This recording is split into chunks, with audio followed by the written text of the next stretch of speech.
All right, so in this part two of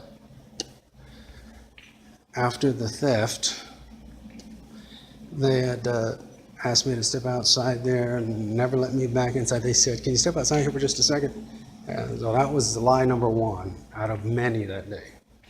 And many illegal happenings that day. So from that point, aside from the two things that they did to make it very obvious to me that they had been, well, doing what they were doing. I have to watch what I say now because, for reasons. But it confirmed all of that stuff. So after they pulled me, well, I said, well, look, I think I've got what you guys need to see. Just let me go back in here and get it, and I'll, it was like two or three things I had maybe.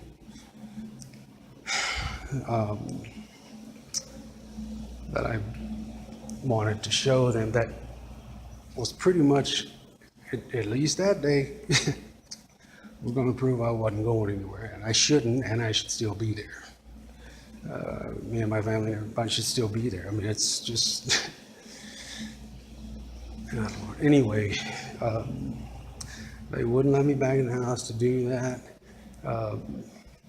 So I sat there and stood there, actually, and I demanded on specific, let's just call it statutes, codes, and or rights, state or federal, and or constitutional, and or humanitarian rights, and that they didn't or weren't supposed to be doing what they were doing, and they had no grounds and could not do that, what they were doing legally. Well, I think, way back then, it didn't matter, because they were just going to do what they were going to do, and were so arrogant and cocky about it. They just did it anyway. So that was, literally armed robbery, grand theft at its finest. But what really got to me was they tried to ask me. And by the way, when I demanded those and I stood on those rights, they said, "I'm sorry, we've been told to get this done." All right, so let me get this straight. So if you work for, there's no difference here, people. If you work for a criminal or criminals, I mean real ones, not, the ones that they say that are today. But if you work for real criminals, and you know that, and I know some of them knew that by the look on their faces there that day, and you know that, and you're told, no matter what happens, I need you to mow down these, 1,000 people. Here, take this Tommy gun or whatever and go mow them down. I told you so. I told you to now. Just do it. And they get there and they said, "Okay, people, everybody line up. We need to mow you all down." They're going to be like, "Well, wait a minute. This is illegal. What are you doing?" And they say, "I'm sorry. We've just been told to, we've just been told to get it done. I'm sorry, so we just, we're just doing our job." All of that is true, but they're doing a very illegal thing and an illegal job for illegal people. Or illegal beings. I don't call them people because they're just too damn evil to be human. But anyway, that is not, now, there's actually a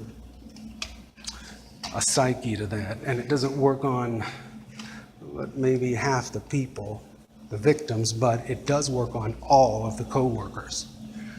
We've just been told to do this. Sorry, we're just doing our job, da da da. And it's very easy to get behind that. But it takes real people, real humans, real individuals with a heart to go against that. and say, I'm sorry, I don't care if I'm the only one in opposition. We can't do this. This is, this individual's whole life here. To not even listen or be willing to take a look at what they have. It's just ludicrous, being the consequences that were getting ready to arise from that.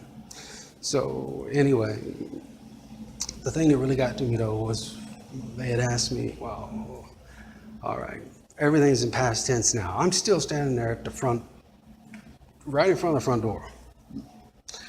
And they're putting it all in the past, burying it, sweeping it under the rug already, like, all right, so that's it's kind of rough for you today, huh? You lost your home now. And I wanted to correct them so loudly right there. Just, no, excuse me, I'm sorry. No. You've stolen our home now. And that's just it. It's just, I don't know what they're speaking, but I just speak the truth. Only the truth, But they had asked me, so you've lost this now, and you're gonna, all your stuff here and your cars. Now, let me just go over this because I didn't finish it a little bit ago. As a result of that one day, we lost, or they took, or caused us to lose our home, all our belongings, our treasures, some of which I'd been saving since I started working day one when I was 17.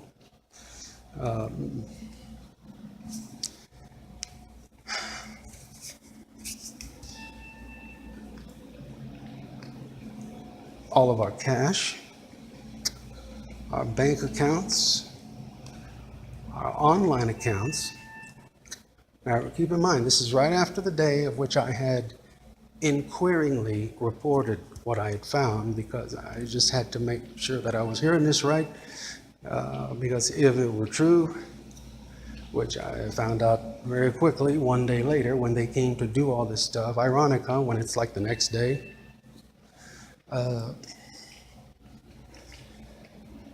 that it was true, so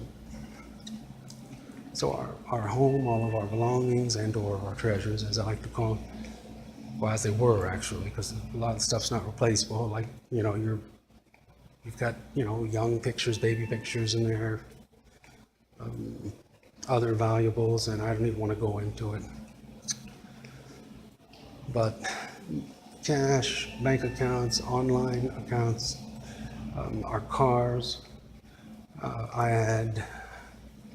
and I did my 9 to 5, and I did it well. All right, and I always had a book in my hand, and I was always studying every day during my career to better myself. So I had done it well enough to the point where I was actually at the point of starting to invest in, and this is a whole nother thing, I'll get to this in a separate chapter, but in other properties, which I had a few of them. And ironically, just before this, they had started picking those apart. I'd never had a problem with investment properties all of a sudden until just before this, when they started picking those apart, until the day where they ended up doing this. These are the literally coldest, most evil beings I have ever even heard mention in my life.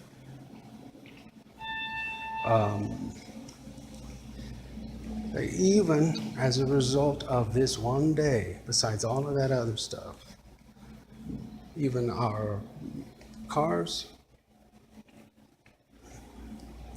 and even, which is part of our family as well, even my 2 little doggies, our 2 little Chihuahuas now. I don't know who else out there loves animals like I do. And if you do, consider yourself, give yourself a pat on the back, because There's a meaning to that, and it's a good one. It's horrible for them, but it's good for us. Even those two little bitty family members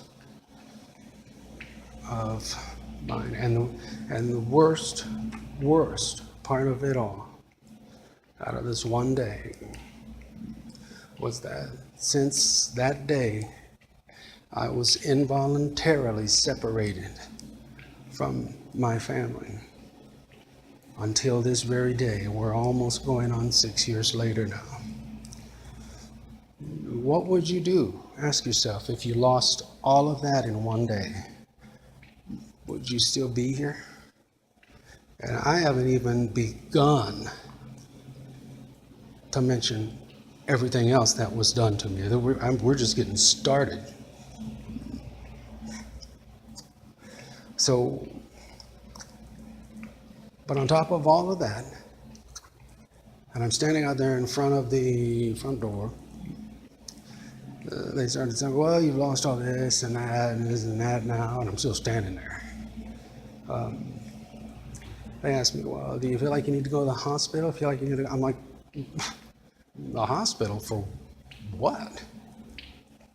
Well, it's a rough day today for you, And then they start to try to pigeonhole you into this, I always call it the Jedi mind trick crap.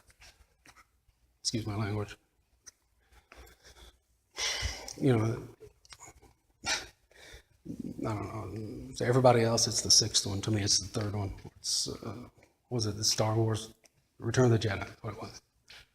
Luke walks into I think it's the lounge or something. He's already a Jedi now. He's like, you don't need to see identification or whatever. That's what I compare it to.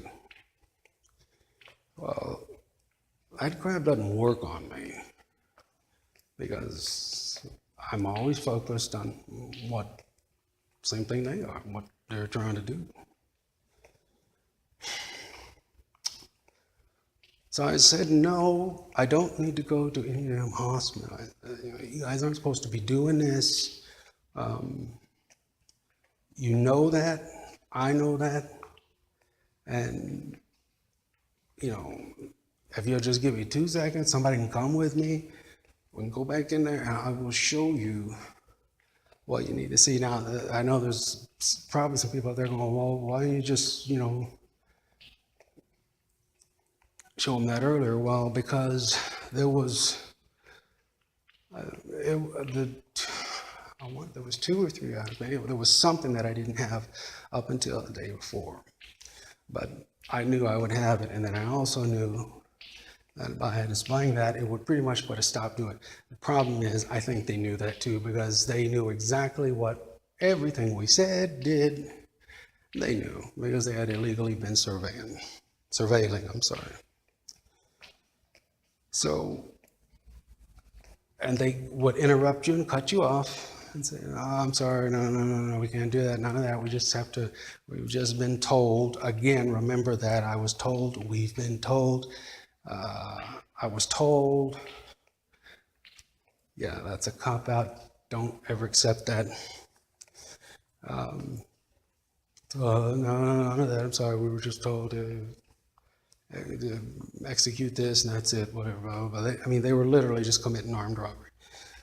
Grand theft at its finest, as I always say. So anyway, about that time, it was obvious they had been briefed before this. They had because it was very coordinated. You could tell by the way everybody did their own specific task. Always be perceptive, people. I was looking like hell to see. Well, I was looking at certain things, put it that way. I'll be damned if I'm gonna tell them now. And it was obvious, it was coordinated that they, in the mornings before the shift goes out, they have a coordination meeting or a shift change meeting, whatever. That's what they had done. And you could very obviously tell it was all about me. I'll be back in part 3.